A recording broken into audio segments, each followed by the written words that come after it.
Hello and welcome to Artificial Intelligence in the Public Sector, Emerging Trends in AI, the third episode for our third season produced by GovExec TV in partnership with the National Academy of Public Administration and ACT-IAC, the American Council for Technology Industry Advisory Council. I'm your host, Frank Conkle, Editor-in-Chief, Government Executive. AI took center stage at the 2025 Consumer Electronics Show, featuring groundbreaking innovation, keynote insights, and global perspectives. Leading this annual tech extravaganza is Gary Shapiro, president of the Consumer Technology Association.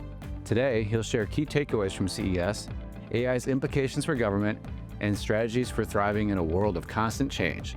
I will also be joined by Dave Wennergren of ACT-IAC and fellow of the National Academy of Public Administration, our partners for this series.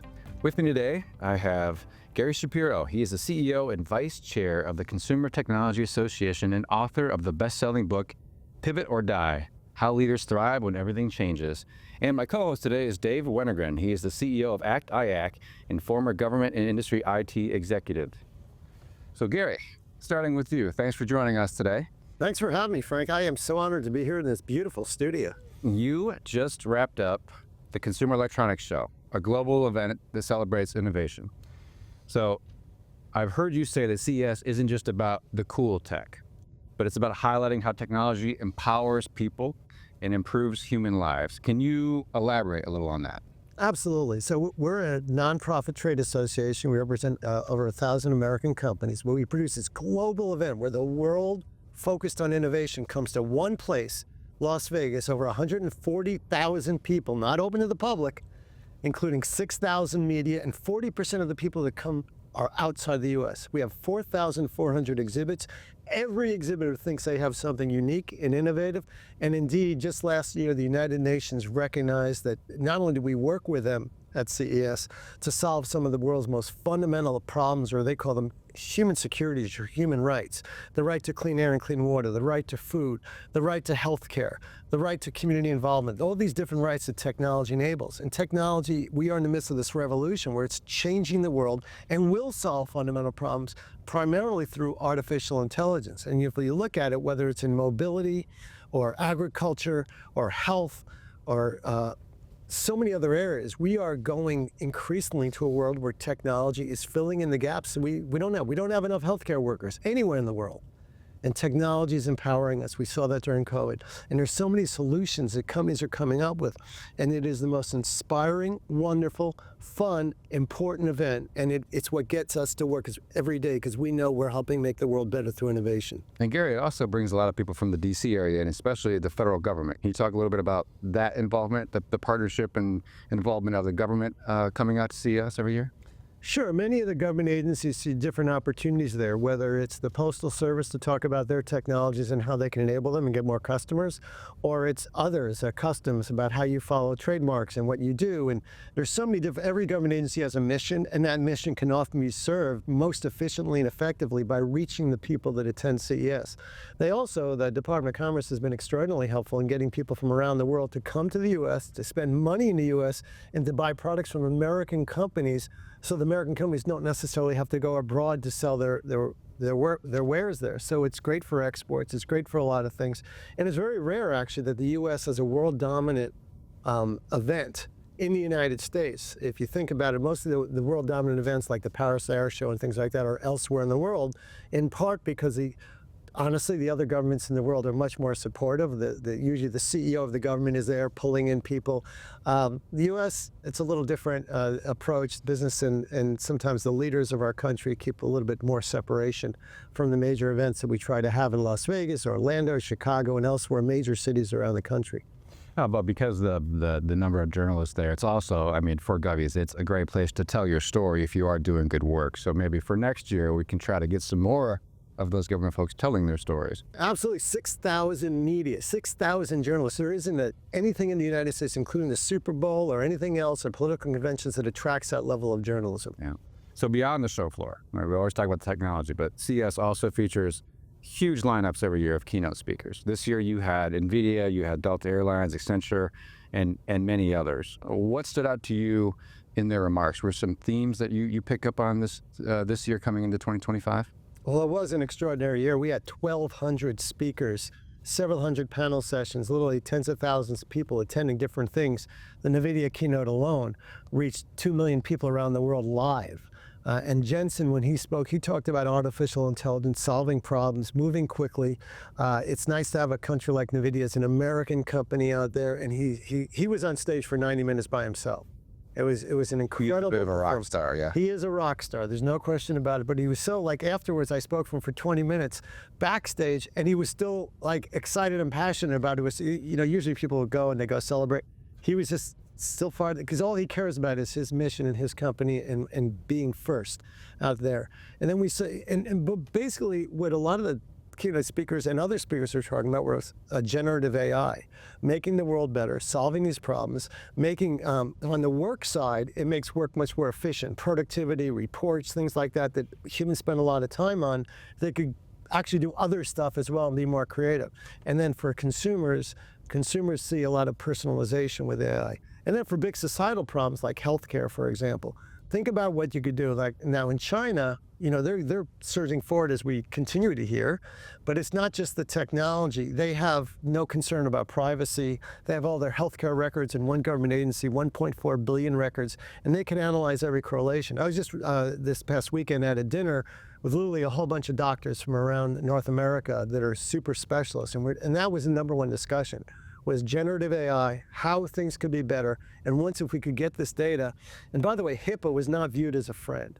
You know, Europe has all privacy and no innovation. They have very few unicorns. China has, all they have is no privacy, and they're doing well with their focus. I mean, their most creative people sometimes want to come to the United States, but the US, we got to get it right. And we have to basically be like Goldilocks and the Three Bears. We want that porridge just right and balance our fundamental human rights and privacy with the absolute need to share information so we can learn not only about healthcare, but how to avoid car accidents. If the car in front of you stops, that's not private information that the car in front of you stops and there's a chain reaction collision that you should know about several hundred yards ahead that you can't see in the fog. We have to be reasonable and smart about how we treat all these things and concerns about privacy, because innovation is going to save lives, it's going to save healthcare costs, it's going to save taxpayer dollars, and all these things. And we saw that in so many different ways of the show, from self-driving vehicles to healthcare to robotics, artificial intelligence in different ways. Yeah, we'll come back to AI before we conclude, because it's such a huge topic right now. And I think the incoming administration has sort of changed the way it's viewing AI toward a more competitive, less regulatory burdensome role for the technology. I do want to touch on Eureka Park, though, because that's a big thing at CES every year. You've got close to 1,500 startups that come in there and showcase that technology. How is AI driving innovation in other parts of the world from what you've been seeing? Well, Eureka Park is our startup area. And we, as a fundamental cultural value and part of our mission, we favor startups. Even though all the big companies are members of ours, they recognize that innovation can come from anywhere. And that's why it's so important that we foster in the United States entrepreneurship, innovation, and startups, and we make it easy for someone to start a business. And that's one of the things where we've been good at in our history compared to other countries. And it's also I'll say the diversity word, because we have a diversity of people coming. We're an immigrant nation. People come with ideas. They want to change the status quo, and this is the country to do it. The reason we have such border issues, and we're talking about this so much, is because people want to come here. You know, it's not like some of these other countries are putting borders up so much because people don't want to go there. They want to come to the U.S., and that's a good thing. And a lot of the people that come here, especially if you look up our most successful companies, are started by immigrants. And that's important that we remember that. And Eureka Park is something we actually subsidize. We encourage startups from around the world. A lot of nations bring their startups. They have competitions, they have awards, and they get startups from so many different countries around the world. But of course, the U.S. companies still dominate because we are in the U.S., and we do have that entrepreneurial spirit, and we see it not just in AI, but in so many other areas as well, whether it's environmental issues. Sustainability is always a theme at the show, energy efficiency as well. And we see it. We see increasingly universities are showing their best things because they are allowed now to license their products. That's what attracts some of the best professors there, that they could also create businesses. And we're seeing it all over. But innovation can come from anywhere. And what's great about the Trump administration, and I will say it, is that they changed the Biden administration's approach on this. The Biden administration was anti-big companies buying small companies, investing in them, doing anything. And they did not like tech companies. And it was horrible, frankly. It hurt investment, as did high interest rates. Because if you are investing in someone, you expect a return, unless they're your relative. And so startups need money. And where's that money going to come from? We see 4 years of hell, frankly, where startups struggled to get money because they couldn't get that exit from big companies, and investors knew that. And that is now fundamentally changed, and I think that's a good thing for our country. So Gary, with pun intended, let's pivot to a different topic. Your newest book is Pivot or Die. It's an outstanding read, and I highly recommend it to everyone listening, watching the show today. And it is really spot on in terms of timely for the times we find ourselves in. So I wanted to ask you, what pivots should government executives be thinking about making in the year ahead to accelerate the adoption of AI in the federal market? Well, thanks, Dave, and thanks for reading the book and holding it up.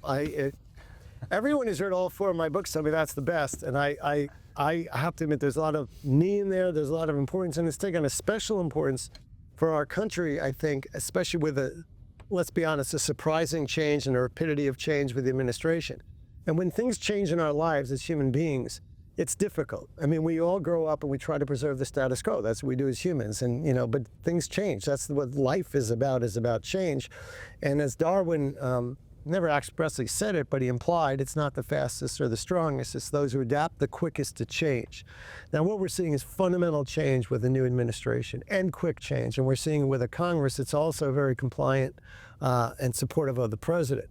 So these changes are like things we've never seen. I think we all feel like the Exorcist girl with our heads spinning, and no matter what you think, I mean, your head is spinning. I mean, I love it, hate it, or mixed, and I'm a mixed person. I think you have to adapt. And I think the opportunity here for government employees is that they are the smartest people in terms of what they do and what they know could be fixed. And if there's ever an opportunity to change things for the better, this is their opportunity. The DOGE or the Department of Government Efficiency, they want to know what's going on. They don't know what's going on. And the only way they'll find out is if people tell them. So this isn't, I wouldn't say it's an opportunity to be vindictive, but if you are expressing the ways of doing something better, including the use of artificial intelligence, which would save a lot of government reporting and allow freed up resources to do other things which would be more compelling and more interesting, that's an opportunity there. And I think there is going to be fundamental change, like it or not, and some of the changes will be horrible and some of them will be amazing. And our job as American citizens, and especially for government employees, is to try to make those changes better for our country, because this is a fundamental thing. We are a trade association, but we don't ask the government for money for our industry, because we are so concerned about the federal debt destroying our country, our kids, our grandkids, because all we'll be doing is paying interest on the debt, which is now greater than what we spend for defense spending. 5% on $36 trillion is well over $1 trillion to spend on interest payments and giving it to people. That's crazy. So we got to get rid of, reduce the debt, and only government employees can figure out how to do that. Not some people coming from outside, with all respect to Elon Musk and others. They're just going to take the best ideas, or in a vacuum of ideas, they'll create what they think is the best, which is probably the worst, because they're probably wrong. As you pointed out, times of change are times of opportunity, and there's a great interest, a hunger, I think, on the part of government leaders to take advantage of AI. And so it seems like this is a perfect year to be pivoting to much more aggressive use for the missions that matter. And so I'm thinking about the conversation you've been having with Frank and with the audience. You see a lot going on in the market, and so I'm wondering, as you think about both AI but other technology trends and technology priorities that you're seeing across the market, what are some trends, new technologies that you think government leaders should be highly focused on in the year ahead, become smarter about, and start thinking about how to implement in government? Well, certainly, before I answer that question, I just want to say one thing, is that assume good intentions. Yeah. What I really believe is that Trump administration, the Biden administration, they're doing what they think is best for the country, and their leaders, they really want to make the country better. And if you approach it from that, you'll try to help them make the country better. And in terms of the technologies out there, we are shifting to a world of robotics. So we're taking the generative AI in terms of thinking, but we're also taking these mechanical things that are getting tremendously better to not necessarily replicate humans, so there's a lot of that. But if you think about, take self-driving or autonomous vehicles, that's another thing that died under the Biden administration. Obama pushed it, Trump pushed it. Everything was electric. We stopped it. We don't even we're the only developed country that I think doesn't have a national policy favoring autonomous vehicles. So, a lot of companies shut down their efforts. GM did, others did, and now we're behind again, and we got to get there. And the advantage of autonomous vehicles, if you think about it, is we have 40,000 deaths and over 1 million hospital admissions every year, clogging up our healthcare system and devastating people's lives and their loved ones' lives. And it's all of, or mostly avoidable with autonomous vehicles. Why can't we do that? It would lower the cost of a car because you don't need all that stuff in there for the driver. It would allow you to create an environmental car. It will also lower medical costs dramatically. It will lower your insurance costs. It'll empower the older and the disabled people, and they're dying for this. They're the biggest advocates of it. And we've stopped our work. Now, the good news is that in the Transportation Department, the Secretary of Transportation designate is one of the most passionate people about this because he has several kids and they fight in the back seat, and he said, this is the most distracted, this is crazy, we need this. And I think we're gonna shift back in that. But that's just one example. You know, a self-driving vehicle is basically a robot with artificial intelligence in it, because that's what the car does. And we have the technology to do that. It's not going to be perfect. People will die, but there'll be a lot fewer people, deaths and injuries, because it just takes time to get to perfection. And we may never get there, but we have to stop the carnage on the roads. And we have to stop listening to the carnage industry, the lawyers especially, who the #1 lawsuit in the country is filed by a basis of a vehicle accident. And it's insanity that we would let lawyers destroy something which will save lives. You know, we do have too many lawyers in this country. We could trade them for oil or something elsewhere. That's maybe a government policy. But in terms of using other technologies, it's about robotics, new forms of mobility, generative AI, new ways of using healthcare to cut down dramatically on our healthcare costs. We have problems with Medicare and Medicaid and costs, and that, you know, it's the entitlements which are killing the budget, not the government workers. Let's be honest here. It's a small fraction. So we got to cut down on healthcare costs, and we can do that with better diagnosis, with better treatment, with remote treatment, with figuring out whether people can come in hospitals, with telemedicine, with all these things that healthcare technology is quickly empowering. And frankly, there's a new set of drugs that are out there. I mean, drugs have their place because we are the fattest country in the world. And being overweight leads to so many other things which end you up in a hospital and early death, and are very costly for our system. Yeah, the robotic conversation is just so important right now because there are far too many, I'll say, labor-intensive processes still in government and a finite government workforce. And we should have the finite government workforce be focused on the government decision-making that has to be done by government employees, and use all these advances in technology to rapidly automate and speed up, and you'll improve service to the citizen too. I'd like to get back to something you started with a few minutes ago, and that was the subtitle to the book, which is all about, you know, how leaders thrive when everything changes. And so the change management topic has always been really important to me. And I'm just wondering, maybe you could share a few private sector lessons learned that could help government leaders as they face the substantive change that they not only have to sort of embrace, but actually lead going forward. So thoughts about change. Yeah, I mean, it's especially a relevant topic now with the change in administration, where there seems to be almost a hostility between the administration and government executives and people who work. You know, they're in service to the country, and that's why I was talking about assume good intentions. Yeah. And I think, you know, fighting quietly and tied into that honesty is a back to work thing, which is extremely disruptive, but maybe important. I mean, I know that a lot of CEOs especially felt the sting of COVID. They couldn't have those relationships, those serendipitous things, that the body language and everything else, and they felt like you were leading with saran wrap around you, essentially. And that's why, even though I am the paid cheerleader for the technology industry in the United States, I believe in the value of live face-to-face conversations like we're having, or like events like CES and trade shows and meetings and conventions.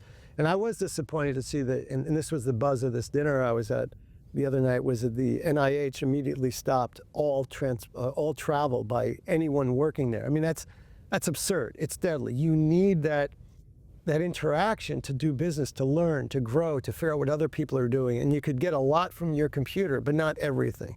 But I think the leadership aspect of it is, a job of a leader is not to be the smartest person in the room. The job of a leader is to listen to everyone and help figure out and inspire and get the best answers out of everyone, so that it's a team that's working together. And that, I've never worked in a government environment except a brief stint on Capitol Hill, so I can't pretend to know how that works.